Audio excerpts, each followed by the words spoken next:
হাতে আর মাত্র কয়েক ঘন্টা, প্রতি মুহূর্তে বাড়ছে মৃত্যু ঝুঁকি। গাজার উত্তরে ওয়াদির ১১ লাখ বাসিন্দাকে ২৪ ঘন্টার মধ্যে ভিটে মাটি ছেড়ে চলে যাওয়ার আলটিমেটাম দিয়েছে ইসরায়েল। গাজার সড়কে নেমে এসেছে শুনশান নীরবতা। কিছু সময় পর পর দেখা মিলছে শুধু অ্যাম্বুলেন্সের। কোথায় আশ্রয় নেবেন সে হদিশ না পেয়ে বাড়িতে অবস্থান করছেন অধিকাংশ বাসিন্দা। গাজার ২৩ লাখ বাসিন্দার অর্ধেকই থাকেন ওয়াদিতে। অঞ্চলটির সীমানায় অবস্থান নিয়ে আছে ইসরায়েলি ট্যাঙ্ক, বহরসহ লাখো সেনা। আকাশে উঠছে সামরিক হেলিকপ্টার, যে কোনো সময় শুরু হতে পারে স্থল অভিযান। সরে যাওয়ার আলটিমেটাম দেয়া হলেও এখনও অগ্রগতি নেই মানবিক করিডোরের। জাতিসংঘ বলছে অল্প সময়ে এত বেশি মানুষকে স্থানান্তর অসম্ভব, তাই হামলা হলে তৈরি হবে মর্মান্তিক পরিণতি।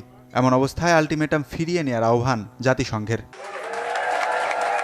বৃহস্পতিবার তেল আবিবে মার্কিন পররাষ্ট্রমন্ত্রী ব্লিনকেনের সাথে বৈঠক করেন ইসরায়েলের প্রধানমন্ত্রী নেতানিয়াহু, যেখানে বেসামরিক অঞ্চলে হামলার আগে সতর্ক করার পরামর্শ দেন ব্লিনকেন, যার একদিন না পেরোতেই ২৪ ঘন্টার আলটিমেটাম দিয়ে হামলার ঘোষণা দিয়েছে ইসরায়েল।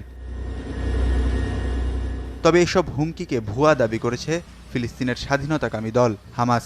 ইহুদিদের বর্বরতার বিরোধিতায় আল আকসা প্রাঙ্গণে বিক্ষোভের ডাক দিয়েছে তারা। ওয়ালিউল্লাহ ফারুক, চ্যানেল 24।